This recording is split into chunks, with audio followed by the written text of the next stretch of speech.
Hello everyone and welcome to Rugby Nation. No, Beth Newman has not grown overnight and turned into a male. We are going to change it up a little bit. Instead of the daily wrap, we're going to take you around Japan with Rugby Nation as well. Justin Harrison, of course, you all know Justin. Sean Maloney, should we give him up? Should we give him up? Yeah, he's let us down. Sean Maloney was due to be here with us, but he's doing some commentary work for the host broadcaster and got caught up with tech issues, he tells us. Is he really? Yeah. Or is he just tempura rolling his head off? There were reports of him being stuck at the Sapporo beer factory. And possibly the newest recruit for the sumo stable in Sapporo. I think he's staying on to do a little bit of sumo work afterwards. Goog, we are on the World Cup match eve. Well, in fact, it kicks off tonight, but the Wallabies start their campaign tomorrow. First of all, let's go into your mind. You've been in this position, right? The night before your very first World Cup campaign. What are those players going through right now? Oh, look, I think they're trying to separate the anxiety of a sometimes once in a career opportunity, making sure that all of the preparation they've been trying to get right, certainly for the previous 18 months and probably 2-year cycle even further, that they're in the best position mentally to execute what they've clearly talked about for a number of months now. And how do you do that? How do you get yourself into that position? Is it the body of work that you've done? Tim Horan likens it to having studied enough for your exams. When if you've studied enough, you go into an exam, you're not as nervous as you would be if you haven't done any of the work. Yeah, look, I think anxiety sets in when you don't have clear messaging and a clear direction. Importantly, it's very simple. Make sure that everyone believes in what they're going to try and put onto the field. Have a clear understanding of how we want to play and pick the team and the players around that nucleus of performance to do that on the field. Very difficult to separate the pressure of a World Cup campaign and individualise each performance. And what you do look for is assurance in the team. So this is where the dichotomy of a team is very important. Your senior players that have been to multiple World Cups will be really useful now as a resource for the younger players. There'll be some questions and they'll see the calm and they'll see the way that they're preparing just like any other match, and that will reassure the group across all of the members. I neglected to mention where we are. We're at the Wallaby House bar, which is in the Crown Plaza Hotel. The Australian Rugby Foundation is putting on a big swanky do tonight with all the great and the good of Australian rugby, and plenty of fans who've bought some tickets as well. You can see them just getting ready in behind. There's a great ice statue over there, Google. You're going to go and lick it later? Great ice statue, yeah. I'm a bit keener on ice to be surrounding beer, not just sort of melting, doing nothing really. So, but I tell you one thing, since arriving in Japan, we've had Australians in gold jerseys and pineapple jerseys and all sorts of Wallaby emblems all around. And some people that I've run into last night in Tokyo have been, the first time they've travelled internationally, they've come to this World Cup event on the back of a rugby nucleus, but also to experience a wonderful culture over here in Japan. Lots of gold hitting the streets of Sapporo this afternoon in particular. You've been out and about with the classic Wallabies. They say you're always a Wallaby, you're always a classic Wallaby, right? You've actually moved on. I don't know if we've spoken to you since the official announcement. You've taken over as boss of the Rugby Union Players Association. Yes, congratulations. very exciting. Thank you. What's the Classics been up to in Japan? Well, the Classics, we've got 16 Classics on the ground here delivering some coaching, free coaching sessions to the community around Niseko, Ibetsu and in Sapporo, and then across to Tokyo, up to Kamaishi, and then through culminating in what is going to be a fantastic event for the Classics. Classics are playing against the Japan Classics on Saturday the 28th before the Wales pool game in Tokyo. Now, it's a new concept to the Japan Classics group, and they've embraced it. They have 73 past Japanese hero rolling Blossom. subs. Yeah, they've got 4 teams where we found out. So it's going to be an interesting event. But it's all about engaging that rugby space, and a lot of the World Cup community here in Japan particularly are keen on the legacy of the World Cup, and I think that's a powerful way to do it. You mentioned the Wallabies get started tomorrow. Let's jump into that team, Goog. Obviously the big change is David Pocock coming back into that starting lineup.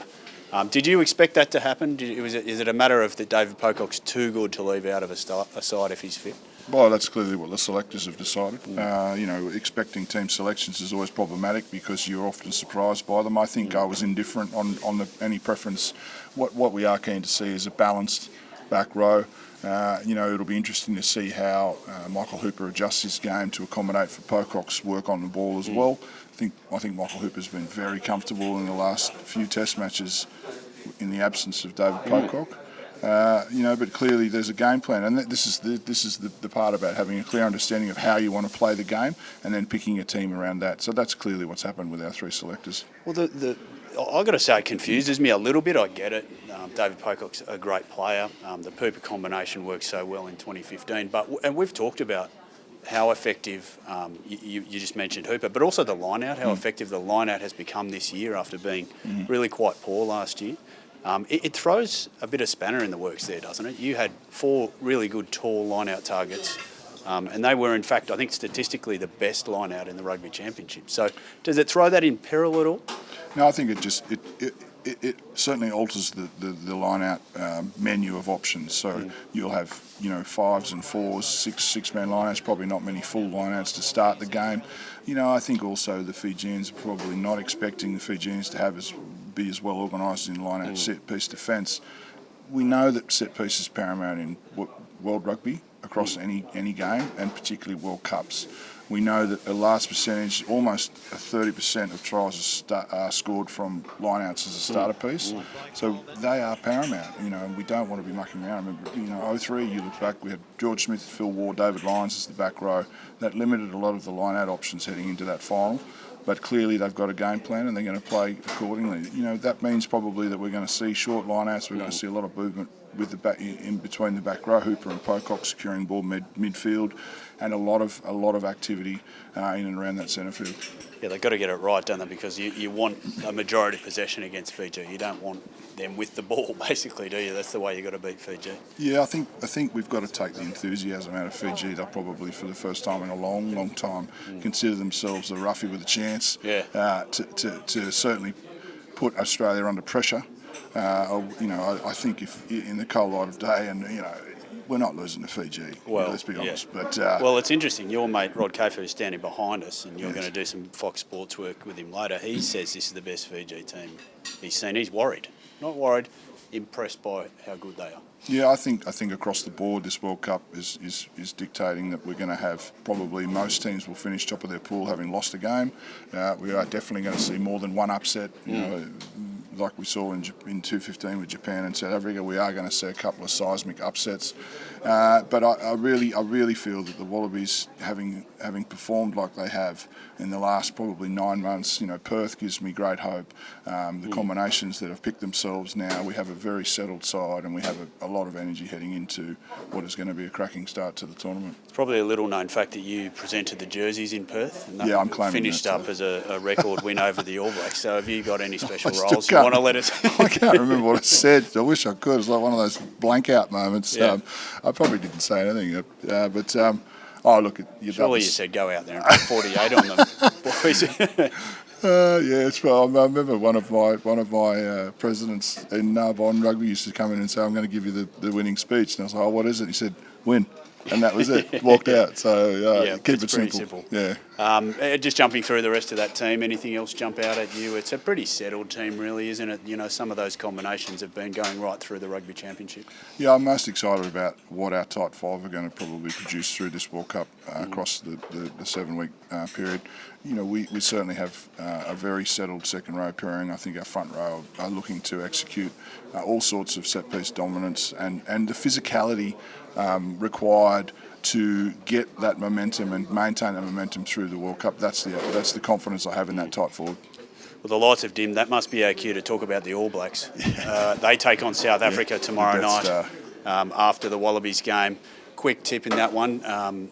All Blacks have got question marks. It's not usual that we're heading into a World Cup with question marks sitting over the top of an All Black team. No, that's right, and we probably walked into a bit of a bear trap in Auckland, having maybe we were full of hope, and are the All Blacks not as dominant as they were? I would present that they aren't as dominant as they have been previously.